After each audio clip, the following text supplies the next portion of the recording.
Hi, before completing part 2, make sure you've already watched part 1 of the video. I realize that is a long video, definitely the longest I've made, and that's crazy. Anyway, let's jump right in. Part 2 of lesson 88. We're on problem 17 on page 425. Make sure you're following along. All right, we've got problem 17, 37 1/2 divided by 100. Okay, we've got 37 1/2 is a mixed number. Our mixed number needs to be changed into an improper fraction. This is probably the biggest whole number that we've had to multiply ever, I think, in the problems that we've done. But we still got to do it, okay? And it's the same thing. Even though it's we've got a larger number, both of these have to get multiplied. So simply multiply 37, the whole number 37 times 2. 37 times 2 is 74 plus 1 is 75. So it's the same procedure, even though it's a bigger number, it's the same process. 37 times 2 is 74 plus 1 is 75. So now I've got 75 over 2. When dealing with division, okay, our operation needs to change into a multiplication operation, and the number that we're multiplying it by changes to the reciprocal of this number. So imagine the 100, the whole number 100, as 100 over 1. The reciprocal is the inverted form of that, so 1 over 100. Okay, so now I've got 75 over 2 times 1 over 100. So I could put 75 as the numerator and 200 as my denominator. But let's do it an easier way. Let's reduce, okay? So if we're thinking quarters in a dollar, how many quarters go into 75 cents? That's right, 3, okay? So 25 goes in evenly 3 times, goes in evenly into 75 3 times, and 25 goes into 100 4 times evenly. So now I've reduced 75 and 100 to 3 and 4. So now I take 3 times 1 is 3, and 2 times 4 is 8. And that gives us our final answer right off the bat. If I would have done 75 over 200, then I would have had to divide that again by 2 and just do this whole process all over again. But this helps shorten the process a little. So we've got 3 over 8 as our final answer in problem number 17. Next, number 19. They're asking us for the place value of the number 7. So we've got 987654321, all right? Or 987,654.321, okay? So let's start all the way from the right. So we've got the 1 in the thousands place, the 2 in the hundreds place, the 3 in the tenths place, okay? And that sometimes can get a little confusing, but remember, numbers to the right of the decimal have that THS, that gives it the tenths, the hundredths, and the thousandths. It's hard for us to say that sometimes. And next, we go to the left. So we got the number 4 in the ones place, number 5 in the tens place, that's T-E-N-S, tens place, number 6 in the hundreds place with an S, and number 7 in the thousands place, okay? Wow, I spit, sorry. Thousands place. So the answer to number 19 would be thousands. 7 is in the thousands place, not thousandths place, not T-H-S, it's simply S. Next, number 21, we've got 30 plus 60 plus M equals 80. So let's add our known factors. We've got 30 plus 60, so we add that equals 90. Now we're missing our number, so we need to find the missing number. 90 plus what equals 80. In order to do that, we subtract the sum by the known answer. So our known number is 90, so we would take 90 and subtract it from 80.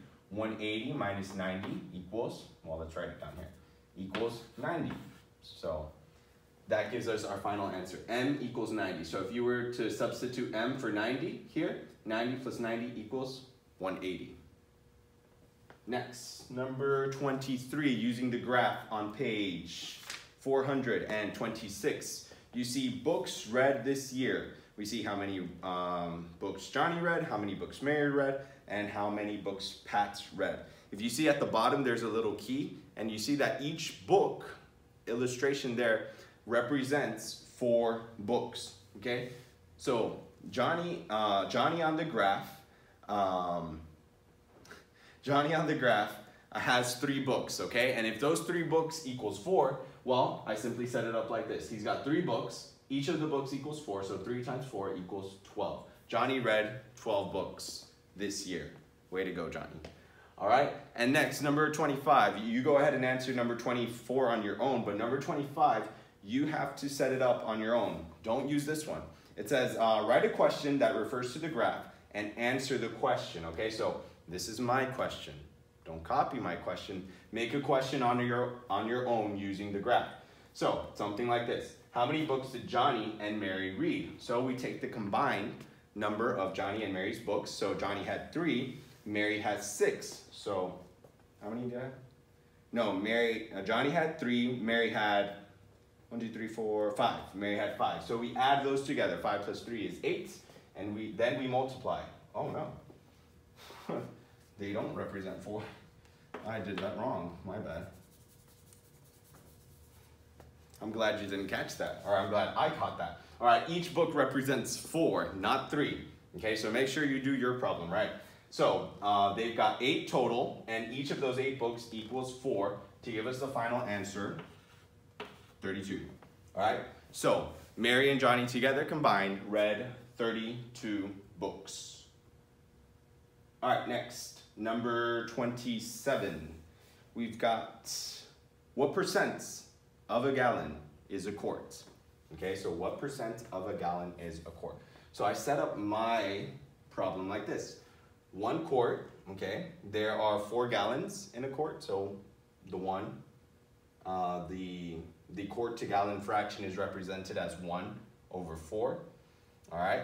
And we're trying to see the percentage. So I'm gonna see what number times 4 equals 100. So 4 times 25, think quarters. 4 times 25 equals 100. Whatever I do to the denominator, I have to do to the numerator. So 1 times 25 equals 25. Remember, a percent is a fraction with a denominator of 100. So we have found our percent, 25%. So 1 quart is 25% of a gallon. Next, number 29. Oh, next and last. Number 29, it's a 2-part problem. We've got 100 centimeters plus 100 centimeters equals, well, 200 centimeters, but our answer has to be in meters, okay? So I see here 1 meter equals 100 centimeters, but I've got 200 centimeters, so 200 centimeters equals 2 meters. So that's our final answer for letter A. Again, remember, I need to see this in your work, and a lot of you guys and girls are doing a great job of turning in your work, and I really appreciate that. Keep up the good work.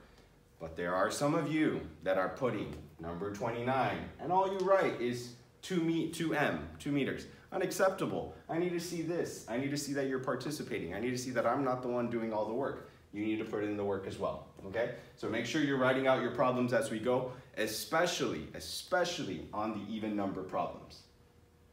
Next, letter B, final part. We've got 5 inches times 8 inches divided by 2, okay? So remember, when we multiply these 2 numbers, we're not only going to multiply the numbers, we're also going to multiply the units together. So 5 times 8 is 40. Inches times inches is inches squared. Divided by 2, so we've done this before. 40 divided by 2 is 20, and our units of measurement remain the same. Inches squared. They don't change. Not in this case anyway. So the final answer would be 20 inches. Go ahead and wrap up all the work. Once you've watched the videos, go ahead and do the assignments online, or in whichever order you want to go, really. It's up to you. But make sure you do your online assignments, and I hope you guys have a great rest of the day.